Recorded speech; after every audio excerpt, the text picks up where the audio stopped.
আমরা তাহলে স্পেকট্রোস্কোপিতে শুরু করেছি আইআর স্পেকট্রা। আইআর স্পেকট্রা আমরা শুরু করেছি এবং কি বলেছি যে বন্ডের ভাইব্রেশনের জন্যই আইআর স্পেকট্রা হয় এবং সেটাকে এক্সপ্রেস করা হয় ওয়েভ নাম্বার নিউ বার সমান নিউ ওয়াই বাই সি, আর nu directly proportional to 1/2 pi root over k by nu. এরকম একটা হুকস ল দিয়ে আমরা বলেছি কেটা হচ্ছে বন্ড স্ট্রেংথ, মিউটা হচ্ছে রিডিউসড মাস, এটা আমরা পড়েছি। তার মানে বেসিক্যালি সেন্টিমিটার ইনভার্স এই স্কেলে এক্সপ্রেস করা হয় এবং স্কেলটা একটা অদ্ভুত যেটা এক্স অ্যাক্সিসে যেমন বড় থেকে ছোটর দিকে যায়, স্কেলটা উল্টো দিকে যায়। তো আমরা গতদিন বেশ কিছু এক্সাম্পল পড়েছি যে কিভাবে বন্ড স্ট্রেংথ বা কিভাবে রিডিউসড মাসের উপরে কোন রেঞ্জে আইআর স্পেকট্রাটা হতে পারে বলেছি। তো সেইটাকেই আমরা যদি আবার একটু ভালো করে বুঝি যে এইরকম যদি একটা স্কেল থাকে 4000 সেন্টিমিটার ইনভার্স, এখান থেকে আমি মনে কর এইখানে একটা ড্র্যাগ করলাম যে এটা মনে কর 2500 সেন্টিমিটার ইনভার্স, 2500 থেকে আরেকটা করলাম রিজিয়ন 2000 সেন্টিমিটার ইনভার্স, 2000 থেকে 1500 সেন্টিমিটার ইনভার্স, 1500 থেকে ড্র্যাগ করলাম মনে কর এখানে 500 সেন্টিমিটার ইনভার্স। মোটামুটি ব্রড ভাবে যদি আমরা একটু খেয়াল করি এই রিজিয়নটার মধ্যে OH NH CH বন্ড এই রিজিয়নটার মধ্যে থাকে এই 2500 থেকে 4000। 2000 থেকে 2500 এর মধ্যে কে থাকে? C triple bonded O, C triple bonded N, C triple bonded C। এই ট্রিপল বন্ড 2000 থেকে 2500 এর মধ্যে থাকে। 1500 থেকে 2000 এর মধ্যে C double bond O, C double bond C, আর হচ্ছে N ডবল বন্ড O। এই ধরনের ডবল বন্ড গুলো 1500 থেকে 2000 সেন্টিমিটার ইনভার্স এই রেঞ্জের মধ্যে থাকে। এগুলো প্রথম ভাববি হয়তো এত কিছু মুখস্থ, এগুলো সবাইকেই মুখস্থ করতে হয়। আইআর স্পেকট্রার কোন ফাংশনাল গ্রুপ কোন রিজিয়নে আসে সেইটা এবং বেশ কিছু গ্রুপের একদম পার্টিকুলার ভ্যালুও কিন্তু মুখস্থ করতে হবে। আচ্ছা, এবারে 500 থেকে 1500 এর মধ্যে C single bond C, C single bond O, C single bond X halogen এরা আসে, এরা এই রকমই রিজিয়নের মধ্যে আসে। তাহলে আমরা প্রথমেই একটা রিজিয়ন ডিফাইন করলাম কোন রিজিয়নে কারা আসে। আচ্ছা বেশ, প্রথমেই একটা কথা একটু ক্লিয়ার করে নেওয়া ভালো যে সমস্ত ফাংশনাল গ্রুপ কি আইআর অ্যাক্টিভ, মানে আইআর স্পেকট্রাতে যে ব্যান্ড দেখাবে বা আইআর স্পেকট্রাতে যে সেই ফাংশনাল গ্রুপের করেসপন্ডিং পিক দেখাবে, এটা কি অল টাইপ অফ ফাংশনাল গ্রুপের ক্ষেত্রে কি সত্যি? উত্তর হচ্ছে না। যদি এটাকে একটু ডিফাইন করা যায় এইভাবে একটু স্মরণ রাখ, যে সমস্ত ফাংশনাল গ্রুপের মধ্যে পার্মানেন্ট ডাইপোল মোমেন্ট আছে, পার্মানেন্ট ডাইপোল মোমেন্ট মিউ আছে, তারাই আইআর অ্যাক্টিভ। যে ধরনের functional group permanent dipole moment create করতে পারে না তা মানে তারা আইআর এর করেসপন্ডিং ফ্রিকোয়েন্সি অ্যাবজর্ব করতে পারে না। মোটামুটি যদি আমি কিছু ডবল বন্ডের কথা বলি যারা সিমেট্রিক, মনে করে এই মলিকিউল 2,3 ডাইমিথাইল বিউটুইন, 2,3 ডাইমিথাইল বিউটুইন, তারপরে মনে কর বিউটুআইন, এই ধরনের মলিকিউল। এই ধরনের মলিকিউলেতে কোনো পার্মানেন্ট ডাইপোল মোমেন্ট নেই, ফলে এই ধরনের মলিকিউল আইআর ইনঅ্যাক্টিভ। এরা আইআর স্পেকট্রাতে অংশগ্রহণ করে না। তাহলে এই কথাটা প্রথমেই ক্লিয়ার করে নিতে হবে। যে মানে জিজ্ঞেস করতে পারে সমস্ত ফাংশনাল গ্রুপই কি আইআর অ্যাক্টিভ, উত্তর হবে না, সবাই ফাংশনাল গ্রুপ আইআর অ্যাক্টিভ নয়। বেশ, এবারে আমরা কি পড়ব না, এবারে আমরা বেশ কিছু কোয়ালিটেটিভ আইডিয়া যেমন পড়ব। ডিফারেন্ট প্যারামিটারের উপরে বেস করে ডিফারেন্ট ফাংশনাল গ্রুপ বা ডিফারেন্ট টাইপ অফ অর্গানিক মলিকুলের আইআর স্ট্রেচিং ফ্রিকোয়েন্সি, আমরা আগেই বলেছি মেনলি স্ট্রেচিং ফ্রিকোয়েন্সিটাই পড়া হয়, unless otherwise it is mention that it is the bending frequency. Stretching ফ্রিকোয়েন্সির ভ্যালুটাই ম্যাক্সিমাম হয়। আচ্ছা, ধর এরকম করে এখন যদি বলি C triple bond C, C double bond C, C single bond C, C triple bond C আসে 2150 centimetre range, C double bond C 1650 centimetre, C single bond C 1200 centimetre inverse. এটা কিন্তু এক্সাক্ট ভ্যালু নয়, এটা কিন্তু range.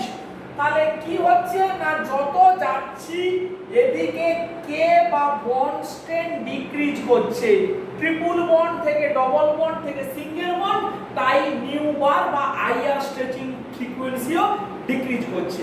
এটা আগের দিন আমরা বলেছি। আবার যদি আগের দিন এটাও বলেছি সিএইচ হচ্ছে average 3000 centimetre inverse, C single bond C 1200 centimetre inverse, C single bond O হচ্ছে 1100 centimetre inverse, C single bond CL 750 centimetre inverse, C single bond BR 600 centimetre inverse, C single bond I হচ্ছে 500 centimetre inverse. যত এদিকে আমরা যাব তত mu increase করছে, mu increase করছে, mu মানে রিডিউসড মাস ইনক্রিজ করছে, কারণ একটা কার্বন ফিক্সড, অন্যটা অ্যাটমিক মাস বাড়ছে, ফলে রিডিউসড মাস বাড়ছে। রিডিউসড মাস বাড়ার জন্য নিউ বার বা আইআর স্ট্রেচিং ফ্রিকোয়েন্সির ভ্যালু কমে যাচ্ছে। আমরা এটাও গতদিন ডিসকাশন করেছি। তাহলে এই ভ্যালুগুলো এক্সাক্ট মুখস্থ না করলেও হবে, কিন্তু এইরকমই যে একটা রেঞ্জে থাকে সেটা কিন্তু মনে রাখতে হবে। বেশ, এরপরে আজকে এইখান থেকে এবারে আমরা শুরু করব। দেখ, একটা একটা বন্ড টাইপকে আমরা অ্যাসাইন করি, অ্যাসাইন করে সে কিভাবে চেঞ্জ হতে পারে অন্য প্যারামিটারের জন্য, সেইগুলো আমরা একটু বুঝে নিই। যেমন আমরা সিএইচ বন্ড, কার্বনের সঙ্গে হাইড্রোজেনের বন্ড। এখন সিএইচ বন্ড, সমস্ত সিএইচ বন্ড মোটেও একই রকমের নয়। এটা ডিপেন্ড করে কার উপরে না, কার্বনের হাইব্রিডাইজেশনের উপরে কিন্তু ডিপেন্ড করে। তাহলে triple bond CH, double bond CH আর সিঙ্গেল বন্ড সিএইচ, তার মানেটা কি? তার মানে হচ্ছে এই কার্বনটা sp হাইব্রিডাইজড, এই কার্বনটা sp2 হাইব্রিডাইজড, আর এই কার্বনটা হচ্ছে sp3 হাইব্রিডাইজড। তাহলে আমরা কি জানি, এই CH বন্ডটা তৈরি হয়েছে sp এর সাথে 1s এর ওভারল্যাপ, এইটা তৈরি হচ্ছে sp2 এর সাথে 1s এর ওভারল্যাপ, এইটা তৈরি হয়েছে sp3 এর সাথে 1s এর ওভারল্যাপ। আমরা কি পড়েছি না, যত মোর s ক্যারেক্টার তত মোর ওভারল্যাপ, যত বেশি s ক্যারেক্টার থাকে তত ওভারল্যাপ বেটার হয়, কারণ s ক্যারেক্টারটা স্ফেরিক্যাল হয়, তাহলে বন্ড স্ট্রেংথ বাড়ে।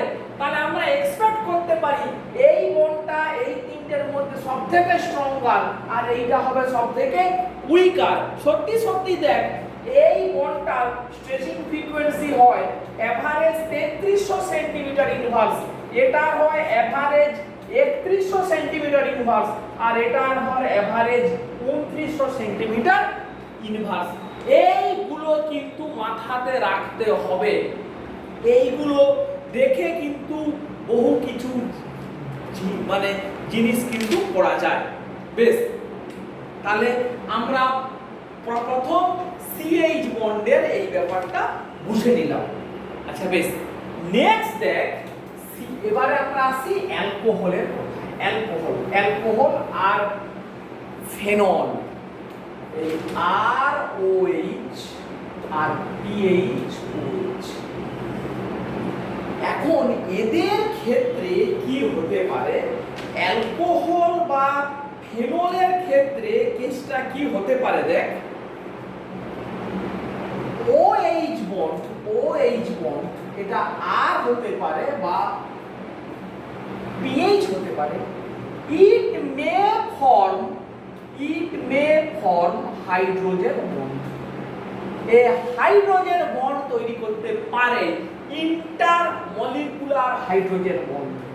তাহলে ROH এই হাইড্রোজেনের সঙ্গে অন্য অ্যালকোহলের যে H, সে এরকম করে ইন্টারমলিকুলার হাইড্রোজেন বন্ড তৈরি করতে পারে। এখন প্রশ্ন হচ্ছে, যখন হাইড্রোজেন বন্ড মনে কর ফর্ম করছে না, এক্সট্রিমলি ডাইলিউট কন্ডিশনে আছে, হাইড্রোজেন বন্ড ফর্ম করছে না, তখন নিউ বারের ভ্যালু বেশি হয়, নিউ বার ইনক্রিজেস। শুধু তাই নয়, পিকটা অনেক শার্প হয়। আবারও বলছি, যখন অ্যালকোহল বা ফেনল এরা এক্সট্রিমলি ডাইলিউট কন্ডিশনে আছে এবং এরা এমন সলভেন্টে আছে যারা হাইড্রোজেন বন্ড ফর্ম করতে ইন্সপায়ার করে না, মনে কর কার্বন টেট্রাক্লোরাইড, এই ধরনের নন পোলার সলভেন্টে আছে যারা হাইড্রোজেন বন্ড ফর্ম করতে ইন্টারেস্ট যোগায় না, সেই সমস্ত সলভেন্টে এদের ইন্টারমলিকুলার হাইড্রোজেন বন্ড ফর্ম করে না, এরা এই ফর্মেই থাকে। ফলে এদের OH এর অনেক বেশি নিউ ভ্যালু আসে। সেইটা কত না 3600 সেন্টিমিটার ইনভার্স এরকমই রেঞ্জে আসে এবং যে পিকটা সেটা খুবই শার্প হয়। এইবারে আয়, যখনই হাইড্রোজেন বন্ড হচ্ছে, এই জায়গাটাতে আমাদের একদম ক্লিয়ার হয়ে যেতে হবে, যখনই হাইড্রোজেন বন্ড হচ্ছে তাহলে এই হাইড্রোজেনটা যখন এই পাশের অক্সিজেনের লোন পেয়ারের সঙ্গে হাইড্রোজেন বন্ড ফর্ম করছে, তখন আমি এক্সপেক্ট করতে পারি এই বন্ডটা উইকার হবে, এই বন্ডটা দুর্বল হবে, কারণ এই বন্ডটা মাচ মোর পোলার হবে। হাইড্রোজেন বন্ড ফর্ম হয় কখন, অক্সিজেনের লোন পেয়ার বা অক্সিজেনের নেগেটিভ চার্জের সঙ্গে এই হাইড্রোজেনটা কতটা বেশি ডেল্টা প্লাস চার্জ ক্রিয়েট করছে। তার মানে এই বন্ডটা যত পোলার বা এই বন্ডটা যত দুর্বল হবে, হাইড্রোজেন বন্ডটা তত ভালো হবে। তাহলে আমরা বলতে পারি ঘুরিয়ে, হাইড্রোজেন বন্ড না হলে বন্ডটা অ্যালকোহলের OH বন্ডটা অনেক বেশি স্ট্রঙ্গার, আর হাইড্রোজেন বন্ড হয়ে গেলে এই বন্ডটা কি হবে না উইকার বা দুর্বল হবে। ফলে তখন স্ট্রেচিং ফ্রিকোয়েন্সির ভ্যালু কিন্তু কমে যাবে। সেটা কমে কোথায় আসবে না 3400 থেকে 3300 সেন্টিমিটার ইনভার্স। শুধু তাই নয়, কোনো ফিক্সড ভ্যালু তো বলতে পারি না, কারণ সমস্ত মলিকুলের ক্ষেত্রে হাইড্রোজেন বন্ডটা একই রকম হয় না, কোথাও কন্ডিশনের উপরে ডিপেন্ড করে, যে মানে কখনো স্ট্রং ইন্টারমলিকুলার H বন্ড হতে পারে, কখনো উইকার H বন্ড হতে পারে, এবং এই বন্ডটা তখন ব্রড হবে, ব্রড। এই শার্প পিক আর ব্রড পিকটা কিরকমই আমি একটু দেখাচ্ছি, দেখ এই ব্যাপারটা ভালো করে একটু বুঝে নিন। এই আমার যদি x অ্যাক্সিস হয়, নিউ বার এখানে মনে কর এটা 4000 সেন্টিমিটার ইনভার্স, এটা মনে কর 3000 সেন্টিমিটার ইনভার্স। ব্রড পিক মানে হচ্ছে এই রকমই ব্রড পিক, এই যাবে এই মানে এইটাই OH এর পিক। দিস পিক এইটাই OH এর পিক, যেটা কিনা এরকমই হাম্পের মতো ব্রড দেখতে লাগে। এবারে এটা তাহলে এই পিকটা যে মানে কখন আছে না strong hydrogen bonded, strong hydrogen bonded OH বন্ডের পিকটা এরকমই হবে। এবারে হাইড্রোজেন বন্ডটা যদি একটু দুর্বল হয়ে যায় তখন এই পিকটা এরকমই আসে, তখন এইটা এতটা ব্রড না হয়ে ব্রডনেসটা একটু কমে গেল, তাহলে এটা হচ্ছে moderately hydrogen bonded OH bond. তাহলে কি হলো, এর ভ্যালুটাও কি হলো একটু বেড়ে গেল, মানে এটার মিন ভ্যালু যেখানে এই ভ্যালুটা একটু বেড়ে গেল, মানে নিউবার ফ্রিকোয়েন্সির ভ্যালুটা বাড়লো এবং ব্রডনেসটা কমে গেল। আর যখন হাইড্রোজেন বন্ডটা হবে না তখন এই পিকটা এরকম করে সাব পিক হবে। এইটা হচ্ছে সাব পিক, সাব পিক। এই সাব পিক নন হাইড্রোজেন বন্ডেড OH, মানে এইটা হাইড্রোজেন বন্ড হয়নি। এই ব্রড পিক আর সাব পিক বলতে এইরকমই। তোরা কে এই ধরনের এখন সিলেবাসে চলে এসছে, আইআর স্পেকট্রার দিয়ে দেওয়া হয়, সেটা এই রকমই রেঞ্জে ব্রড না সাব পিক দেখে বলতে হবে যে ওখানে ইন্টারমলিকুলার হাইড্রোজেন বন্ড হয়েছে কি হয়নি, সেটা ওই পিক দেখে কিন্তু বলতে হবে। তাহলে আমরা মোটামুটি একটা জিনিস তো বোঝাতে পারলাম যে হাইড্রোজেন বন্ড যদি হয় OH এর পিকটা ব্রড হবে এবং নিউবার ফ্রিকোয়েন্সিটা একটু কমে যাবে, আর যদি হাইড্রোজেন বন্ড না হয় পিকটা শার্প হবে এবং নিউবার ভ্যালুটা বেড়ে যাবে, সেটা আমরা বোঝাতে পারলাম। তাহলে অ্যালকোহল বা ফেনল কখন হাইড্রোজেন বন্ড করে কখন হাইড্রোজেন বন্ড করে না সেটা আমাকে জানতে হবে। যখন অ্যালকোহলটা ডাইলিউট কন্ডিশনে আছে, ইন কার্বন টেট্রাক্লোরাইডের মতো সলভেন্ট বা বেঞ্জিনের মতো সলভেন্ট, তখন ওর পিকটা হবে 7, ভ্যালুটা বেড়ে যাবে।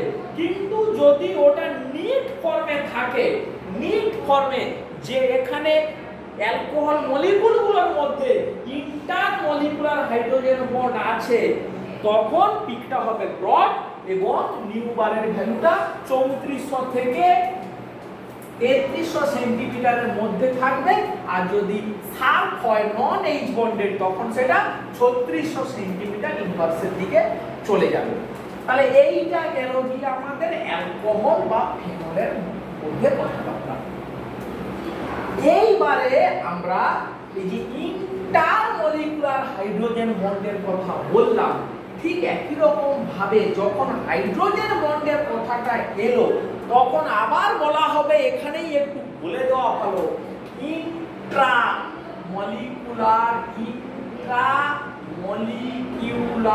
হাইড্রোজেন বন্ড হলে কি হবে?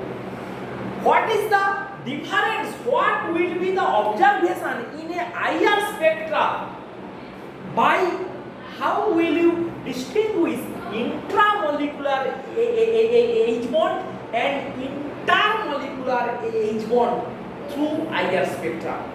না তখন দেখ আমাদের চেনা পরিচিত এই দুটো মলিকুল মনে কর আছে, একটা হচ্ছে স্যালিসাল ডিহাইড অর্থো হাইড্রক্সি বেঞ্জালডিহাইড, যেখানে ইন্ট্রামলিকুলার হাইড্রোজেন বন্ড আছে, আর অন্য একটা মলিকুলকে অন্য একটা হচ্ছে প্যারা হাইড্রক্সি বেঞ্জালডিহাইড, যেখানে কি আছে না ইন্টারমলিকুলার হাইড্রোজেন বন্ড আছে।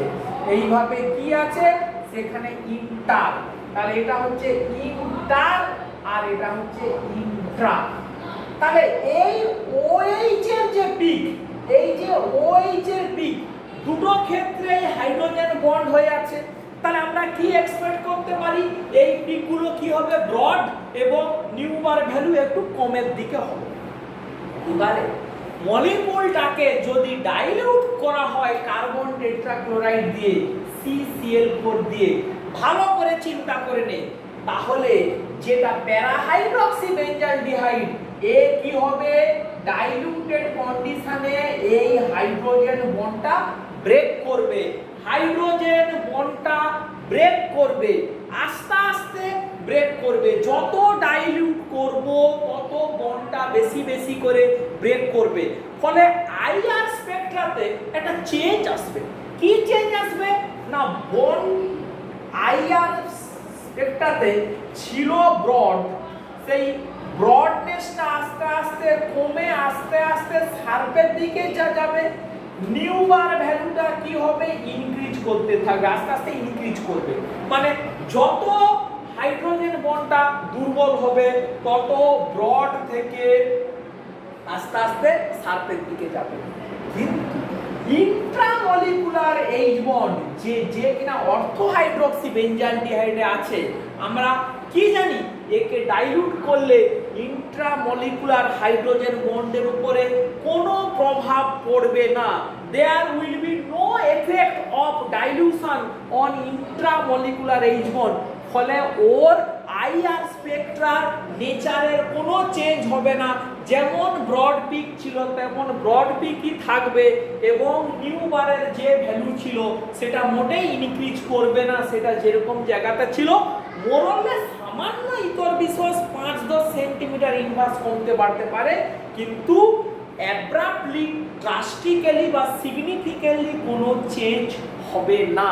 সেটা দেখেই আমরা বুঝতে পারবো কে অর্থো হাইড্রক্সি বেঞ্জালডিহাইড আর কে প্যারা হাইড্রক্সি বেঞ্জালডিহাইড। তাহলে এটা কিন্তু একটা এক্সপেরিমেন্টাল টুল, যে কোনো এই ধরনের অর্থো প্যারা আইসোমারকে ডিস্টিংগুইশ করার জন্য বা আইডেন্টিফাই করার জন্য আইআর স্পেকট্রা থ্রু দিয়ে আমরা এইভাবে ডিস্টিংগুইশ কিন্তু করতে পারি। খুব ইন্টারেস্টিং। বেশ, এইবারে আমরা ঢুকি অল্প করে কার্বনিল কম্পাউন্ড। কার্বনিল কম্পাউন্ড এরকম করে প্রথমেই বলে দেওয়া ভালো যে কার্বনিল কম্পাউন্ডের জন্যই বোধহয় আইআর স্পেকট্রাটার উদ্ভাবন হয়েছিল, বা আইআর স্পেকট্রার আবিষ্কারটা বোধহয় কার্বনিল কম্পাউন্ডের জন্যই হয়েছিল। তাহলে আইআর অফ কার্বনিল, এইটাই আমাদের সবথেকে জোর দিয়ে পড়তে হবে, সবথেকে ইন্টারেস্টিং পার্ট হবে কি আমাদের এইটা। এখন কার্বনিল কম্পাউন্ড বলতে একটা লার্জ এরিয়া অফ কার্বনিল এবং তাদের ডেরিভেটিভ, মানে কার্বনিলের মধ্যে কি পড়ছে? কার্বক্সিলিক অ্যাসিড এবং তার ডেরিভেটিভ। কে আসছে যদি আমরা এক এক করে একটু বলতে থাকি। Anhydride, carboxylic acid, ester, aldehyde, ketone, amide এবং অ্যাসিড ক্লোরাইড। এই এত রকমই আছে। এরা সবাই বেসিক্যালি গিয়ে কিন্তু কার মধ্যে পড়ছে না, এরা সবাই কার্বনিলের মধ্যে পড়ছে, সি ডবল বন্ড। তাহলে প্রথমেই বলে দেই যে ভ্যালুগুলোর, যে ভ্যালুটার কথা ডিসকাশন করা হবে সেটা কিন্তু সি, এই মলিকুল প্রত্যেকটা এই মলিকুলে কিন্তু সি ডবল বন্ড ও আছে। তাহলে কি আমরা পড়ব? বেসিক্যালি সি ডবল বন্ড ওর আইআর স্ট্রেচিং ফ্রিকোয়েন্সিটাই আমরা পড়ব। যে নিউবারের কথা বলবো সেটা সি ডবল বন্ড ওর স্ট্রেচিং ফ্রিকোয়েন্সি। তাহলে কোথা থেকে হয়েছে শুরু? না, acid chloride, anhydride, acid, ester, aldehyde, ketone এবং অ্যামাইড। বেশ, আমরা ধীরে ধীরে একটু পড়ার চেষ্টা করি, একটু আমরা শুরু করি। আচ্ছা, প্রথমেই আসি আমরা অ্যাসিড ক্লোরাইড মানে আর COCl। তাহলে আমরা একটা কথা তো একদম ক্লিয়ার করতে পারছি, যে বন্ডটা যত বেশি স্ট্রঙ্গার হবে, যে কার্বনিল যত বেশি স্ট্রঙ্গার, তার আইআর স্ট্রেচিং ফ্রিকোয়েন্সির ভ্যালু তত বেশি হবে। একদম সাধারণ লজিকেই এটা আসে। তাহলে এইটার আসে 1815 সেন্টিমিটার ইনভার্স, এরকম একটা রিজিয়নে আসে কার, অ্যাসিড ক্লোরাইড। এবারে আমরা আসি অ্যানহাইড্রাইড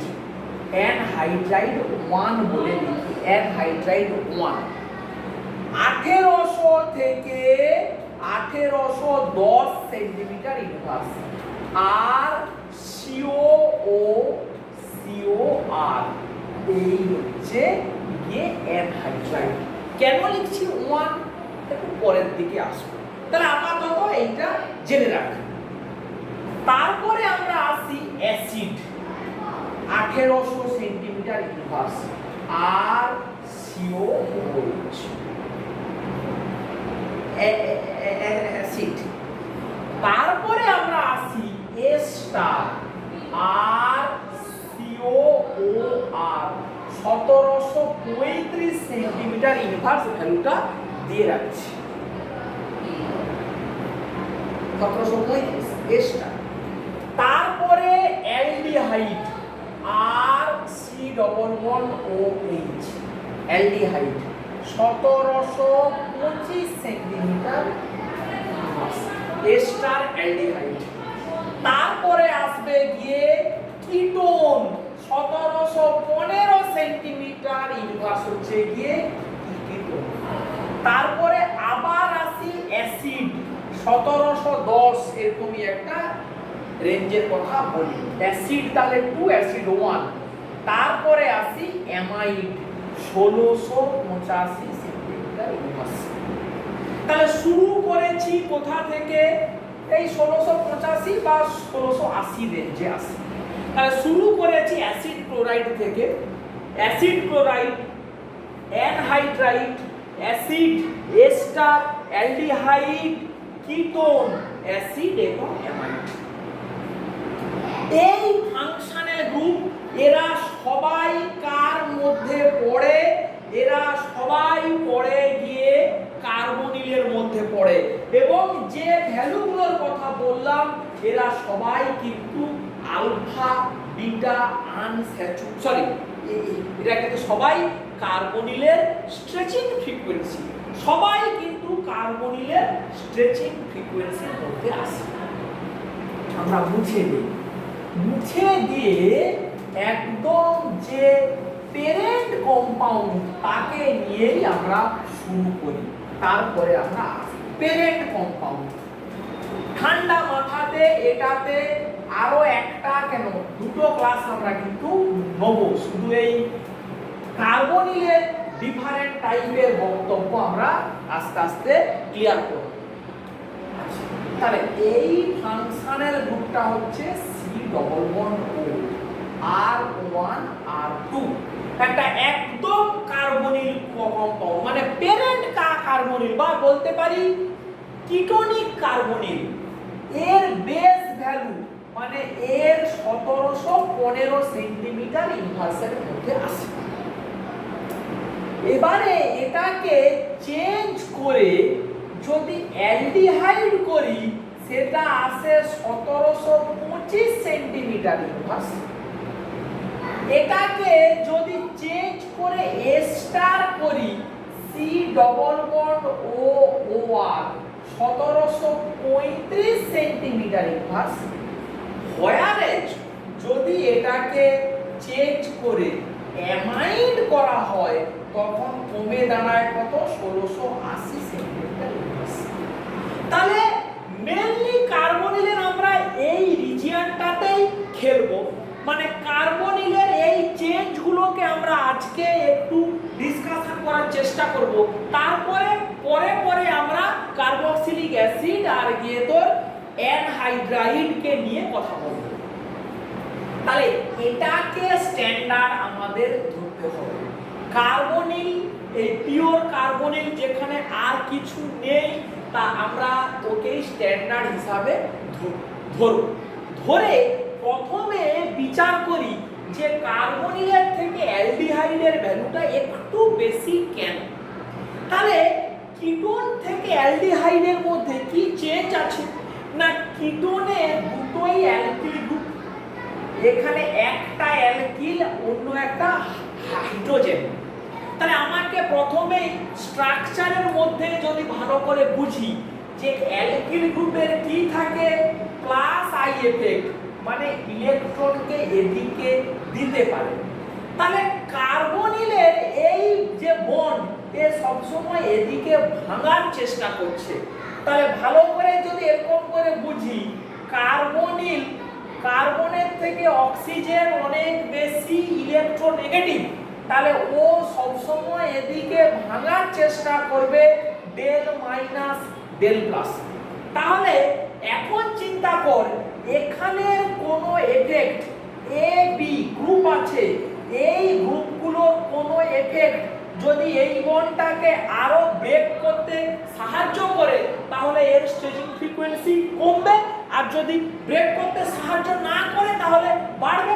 তাহলে আমি যদি একটু উল্টো ভাবে বলি যে অ্যালডিহাইড বা কিটোন এই গ্রুপগুলোর প্লাস আই এফেক্ট আছে, তাহলে এখানে একটা অ্যালকিল গ্রুপের প্লাস আই এফেক্ট আছে, কিটোনে দুটো অ্যালকিল গ্রুপের প্লাস আই এফেক্ট আছে।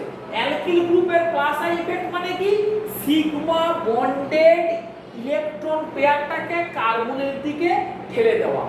যদি ঠেলে দেয় তাহলে কি হবে, এই ডেল প্লাস চার্জটা আরো বেশি স্টেবিলাইজড হবে বা এই বন্ডটা আরো বেশি ভাঙতে চাইবে। তাহলে এই দুটো সাবস্টিটিউয়েন্টের ইন্ডাকটিভ এফেক্ট মানে যত বেশি হবে এই বন্ডটা তত বেশি দুর্বল হবে বা তাদের আইআর স্ট্রেচিং ফ্রিকোয়েন্সির ভ্যালুটা তত কমবে। তাহলে এখানে ভাব, অ্যালডিহাইড আর কিটোনের মধ্যে অ্যালডিহাইডের একটা অ্যালকিল গ্রুপের ইন্ডাকটিভ এফেক্ট আছে, whereas কার্বনিলের দুটো অ্যালকিলের ইন্ডাকটিভ এফেক্ট আছে। ফলে আমরা বলতে পারি অ্যালডিহাইড আর কিটোনের মধ্যে কিটোনের কার্বনিলটা কম্পারেটিভলি উইকার, বা ঘুরিয়ে বলতে পারি অ্যালডিহাইডের কার্বনিল গ্রুপটা কম্পারেটিভলি স্ট্রঙ্গার দেন কিটোন। ফলে অ্যালডিহাইডের আইআর স্ট্রেচিং ফ্রিকোয়েন্সির ভ্যালুটা বেশি আসে। সোজা কথাকে একদম সোজা ভাবে বলা হলো, আর বিশেষ কিছু এর মধ্যে না বলাই ভালো। একদম এটাই কারণ, এটাই সব জায়গায় বলা হয়। কিটোনের দুটো অ্যালকিল গ্রুপের প্লাস আই ইফেক্ট আছে, অ্যালডিহাইডে একটা অ্যালকিল গ্রুপের প্লাস আই ইফেক্ট আছে। ফলে প্লাস আই ইফেক্ট এই বন্ডটাকে, এই সি ডবল বন্ড ওটাকে to some extent more weaker করে, to some extent more weaker করে। তাহলে দুটো ইন্ডাকটিভ এফেক্ট একটু বেশি উইকার করবে, একটা ইন্ডাকটিভ এফেক্ট একটু কম উইকার করবে। ফলে অ্যালডিহাইডের কার্বনিল বন্ডটা মোর স্ট্রঙ্গার দেন কিটোন, তাই অ্যালডিহাইডের নিউ বার বা আইআর স্ট্রেচিং ফ্রিকোয়েন্সির ভ্যালুটা কিটোনের থেকে বেশি।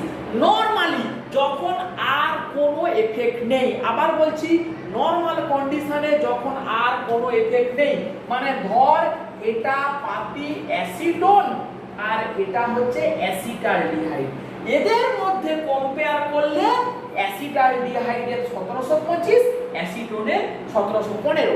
কিন্তু এরকম করে মূর্খের মতো কম্পেয়ার করা মানে যাবে না। এটা অ্যাসিটোন, এটা নিলাম আমি বেঞ্জালডিহাইড, এরকম কম্পেয়ার করা কিন্তু যাবে না, কারণ বেঞ্জিনের আবার রেজোনেন্স আছে, সেটা আমরা একটু পরে পড়ব। তাহলে আপাতত এইটা, তাহলে এটাও কি আমরা এর সাথে বলে দিতে পারি, যদি অ্যালডিহাইডটা ফর্মালডিহাইড হয় তখন দুটোই হাইড্রোজেন, তাহলে ওর আইআর স্ট্রেচিং ফ্রিকোয়েন্সি নরমাল অ্যালডিহাইডের থেকে আরেকটু বেশি হবে। স্পেশাল কেস, একটাই মলিকুল ফর্মালডিহাইড, তার আইআর স্ট্রেচিং ফ্রিকোয়েন্সি নিশ্চয়ই অ্যাসিটালডিহাইডের থেকেও বেশি হবে। আমরা যা পড়েছি তার মধ্য থেকে এইটা আমরা বলতে পারি। বেশ হলো। এবারে আমরা এ স্টারের কথাতে আসি। এ স্টার মলিকুল, এ স্টার মলিকুল নিয়ে খুব সাবধান করছি। এ স্টারের নোমেনক্লেচার মানে এ স্টারের নাম সম্বন্ধে ভালো করে আবার একটু প্র্যাকটিস করতে হবে। পরীক্ষায় প্রচুর নাম তুলে কোশ্চেন হয়, সব জানা সত্ত্বেও, শুধু নাম না জানা সত্ত্বেই আমরা গন্ডগোলে পড়ি। কয়েকটা এক্সাম্পল বাচ্চা ছেলের মতো উচ্চ মাধ্যমিকের বই একটু যদি দেখিস, এই স্টারের নাম কি হবে? মিথাইল, মিথাইল ফর্মিক অ্যাসিডের স্টার, ফরমেট, মিথাইল ফরমেট। একটু ক্লিয়ার করে দিচ্ছি, CH3COO CH3 কি হবে? Methyl acetate. এই মিথাইলটার জন্য মিথাইল, এইটা অ্যাসিটেট। CH3COO CH2 CH3 এইটা ইথাইল, তাহলে কি হবে? Ethyl acetate. মনে কর এইটা CH3CH2COO CH3 methyl propionate, methyl propionate. মনে কর এটা PHC double bond OCH3 methyl benzoate. এরকম প্রচুর এস্টারের নাম সময়ে সময়ে আসবে, একদম ক্লিয়ার আইডিয়া যেন থাকে। তাহলে আমরা প্রথমে আসি যে এস্টারের, এস্টার মানে একদম প্লেন এস্টার যেখানে আর কোনো কিছু নেই, তার ভ্যালু কার্বনিলের থেকে বেশি কেন? আর সি ডবল বন্ড ও, এই হচ্ছে একটা এস্টারের স্ট্রাকচার। এস্টারে কি বলেছি? কার্বনিলের নিউবার হচ্ছে 1735 সেন্টিমিটার ইনভার্স। তাহলে যেহেতু কার্বনিলের থেকে বেশি, তাহলে আমরা নিশ্চয়ই এটা এবারে বিশ্বাস করতে বাধ্য হব যে এই কার্বনিলের সিও বন্ডটা যতটা স্ট্রং, এই এস্টারের সিও বন্ডটা আরো বেশি স্ট্রং। আরো বেশি স্ট্রং বলে ওর আইআর স্ট্রেচিং ফ্রিকোয়েন্সিটা বেশি, না হলে আসতো না। এটা তো এক্সপেরিমেন্টাল ফ্যাক্ট। তাহলে আমাকে এবারে ব্যাখ্যা করতে হবে যে এই কার্বনিলটা নরমাল কার্বনিলের থেকে কেন বেশি স্ট্রং। এটা কিছু করার নেই, মুখস্থ করতে হবে। কি সেটা? এখানে দুটো এফেক্ট আছে। কি? একটা এফেক্ট হচ্ছে এই রকমই, এই এস্টারের এই লোন পেয়ারটা এর সাথে এরকম করে রেজোনেন্স করতে পারে। করলে কি হবে? রেজোনেন্স যখন করছে তখন এই সিও বন্ডটা ভেঙে সিঙ্গেল বন্ড হয়ে যাচ্ছে। দেখ, যখন ও আর তার অক্সিজেনের প্লাস আর এফেক্টটা এক্সার্ট করছে, মানে যখন প্লাস আর এফেক্টটা ও ওর উপরে দিয়ে দিচ্ছে, তখন সিও বন্ডটা ভেঙে সিঙ্গেল বন্ড হচ্ছে। এটা একটা। আবার সাইমালটেনিয়াসলি অক্সিজেনের ইলেকট্রোনেগেটিভিটির জন্য সিগমা বন্ড বরাবর এর একটা মাইনাস আই এফেক্ট আছে। এর একটা কি আছে? মাইনাস আই এফেক্ট আছে। মাইনাস আই এফেক্টের জন্য কি হবে? এই বন্ডটা মোর স্ট্রঙ্গার হবে, আর প্লাস আর এফেক্টের জন্য এই বন্ডটা উইকার হবে। তাহলে দুটো এফেক্ট সাইমালটেনিয়াসলি অপারেট করছে। কি দুটো এফেক্ট? না, অক্সিজেনের লোন পেয়ারের প্লাস আর এফেক্টের জন্য কার্বনিলের সিও বন্ডটা উইকার হবে, আর অক্সিজেনের ইলেকট্রোনেগেটিভিটির জন্য মাইনাস আই এফেক্টের জন্য সিও বন্ডটা স্ট্রঙ্গার হবে। এটাকে মুখস্থ করতে হবে, কিছু করার নেই। তাহলে এই দুটো এফেক্টের মধ্যে এদের দুজনের লড়াইতে এটা আমাকে জানতে হবে যে মাইনাস আই এফেক্টটা জিতে যায় ওভার প্লাস আর এফেক্ট। বলবি কি করে? এটা মুখস্থ, কিছু করার নেই। তাহলে কি হলো? এস্টারের ক্ষেত্রে ওআর গ্রুপের অক্সিজেনের minus I effect overcome the plus R effect. যখন অর্গানিক কেমিস্ট্রি দেখলো ড্রব্যাক, যখন যে কথাটা বলে এক্সপেরিমেন্টাল ফ্যাক্টকে আমরা এক্সপ্লেন করতে পারছি সেটাকেই বলতে হবে। বারবার বলছি, অর্গানিক কেমিস্ট্রি বা কেমিস্ট্রি একটা এক্সপেরিমেন্টাল সায়েন্স। অবজারভেশনকে এক্সপ্লেনেশন আমরা দিই। তাহলে অবজারভেশন বলছে কার্বনিলের থেকে এস্টারের আইআর স্ট্রেচিং ফ্রিকোয়েন্সি বেশি। তাহলে সেটাকে এক্সপ্লেন কিভাবে করা যাবে, সেই এক্সপ্লেনেশনটা হচ্ছে মাইনাস আই এফেক্ট সিও বন্ডটাকে মোর স্ট্রঙ্গার করে, প্লাস আর এফেক্ট সিও বন্ডটাকে উইকার করে। তাহলে এখানে মাইনাস আই এফেক্টটা প্রিডমিনেট করে ওভার প্লাস আর এফেক্ট। এইখানেই এই আইআর স্পেক্ট্রা ব্যাখ্যা করার সময় আর অন্য কোনো ক্ষেত্রে এটাকে কাজে লাগাবো না, সেই জন্যই এর স্ট্রেচিং ফ্রিকোয়েন্সির ভ্যালুটা বেশি হয়। কত? 1715 থেকে বেড়ে মানে 1735। নরমাল এস্টার আর কোনো কিছু নেই, মানে মনে কর মিথাইল অ্যাসিটেট এই ধরনের এস্টার আর কোনো কিছু নেই, বা ইথাইল অ্যাসিটেট আর কোনো কিছু নেই, তার ভ্যালু কত হয়? 1735। এবার অ্যামাইডের ক্ষেত্রে অ্যামাইডের ক্ষেত্রে কি হয় না, নাইট্রোজেন আর CONH2, nitrogen less electronegative than oxygen. ফলে এখানেও এই রেজোনেন্সটা আছে, আর CO minus double bond NH2 plus. নাইট্রোজেনের মাইনাস আই এফেক্টও আছে, কিন্তু যেহেতু oxygen more electronegative than nitrogen, এখানে কি হয়? Plus R effect overcome minus I. কি উল্টোটা, অ্যামাইডের ক্ষেত্রে প্লাস আর এফেক্টটাই প্রিডমিনেট করে মাইনাস আই এর উপরে, ফলে রেজোনেন্স এফেক্টটাই প্রিডমিনেট, যে কিনা সিও বন্ডটাকে সি ডবল বন্ড ওটাকে উইকার করে, তাকে দুর্বল করে দেয়, ফলে আইআর স্ট্রেচিং ফ্রিকোয়েন্সিটা কমে যায়। কোন রেঞ্জে যায়? 1680 সেন্টিমিটার। তাহলে আমরা আজকের ক্লাসটাকে এখানেই শেষ করছি। শেষ করে যদি আমরা সামারি করি পুরো ক্লাসটাকে, কি আমরা শিখলাম না, বন্ড স্ট্রেংথের উপরে আইআর স্ট্রেচিং ফ্রিকোয়েন্সি ডিপেন্ড করছে। কি কি আমরা করলাম না, কার্বনের হাইব্রিডাইজেশনের উপরে সিএইচ বন্ডের আইআর স্ট্রেচিং ফ্রিকোয়েন্সি ডিপেন্ড করছে, কার্বনের হাইব্রিডাইজেশনের উপরে, মানে sp carbon H sp2 carbon H আর sp3 কার্বন H, এদের মধ্যে এর স্ট্রেচিং ফ্রিকোয়েন্সি সবথেকে বেশি। নেক্সট কি বললাম, অ্যালকোহল বা ফেনলের OH কোথায় যায়? 3600 সেন্টিমিটার ইনভার্স হতে পারে যখন হাইড্রোজেন বন্ডেড হয় না। যখন হাইড্রোজেন বন্ডেড হয় না তখন নিউবার ভ্যালু বেশি, এবং কি হয়, এই পিকটা হয় খুবই শার্প। আর যত এটা মানে ডাইলুট কন্ডিশনে থাকবে, কার্বন টেট্রাক্লোরাইডের মতো সলভেন্টে থাকবে, তখন এইরকমই হবে। আর যত নিট সলিউশনে যাবে তত এদের মধ্যে ইন্টার মলিকুলার হাইড্রোজেন বন্ড হবে। হাইড্রোজেন বন্ড হয়ে গেলে OH বন্ডটা দুর্বল হয়ে যায়, এই OH বন্ডটা তখন দুর্বল হয়ে যায়। হাইড্রোজেন বন্ড হলে OH বন্ডটা দুর্বল হয়ে যাবে, ফলে ওর নিউবার ভ্যালু কমবে এবং পিকটা ব্রড হবে।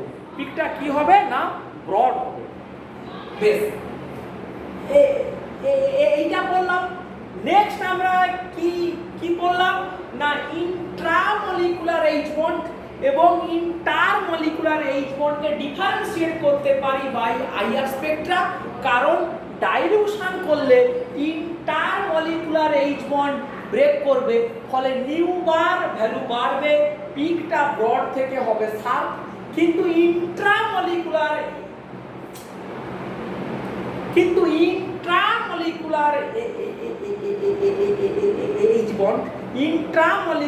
H বন্ড সেটা কি হবে, সেটা ডাইলিউশনের উপরে ডিপেন্ড করবে না, সেটা ব্রডই থাকবে, নিউবার ভ্যালুটা কমই থাকবে। এইটা বললাম। লাস্ট কি করলাম ইন্টারেস্টিং, কার্বনিলের নরমাল কার্বনিলের তুলনায় অ্যালডিহাইডের ভ্যালুটা বেশি হবে, কারণ দুটো দুটো আর এর প্লাস আই ইফেক্ট, এখানে একটা আর এর প্লাস আই ইফেক্ট। এইটা বললাম। এর থেকে এ স্টারের ভ্যালুটা বেশি হবে, কারণ minus I predominant over plus R, আর এর থেকে অ্যামাইন এর ভ্যালুটা হবে কম, because plus R overcome minus I. এই বলে আজকের ক্লাসটাকে আমরা শেষ করছি। এখান থেকে আমরা পরের দিন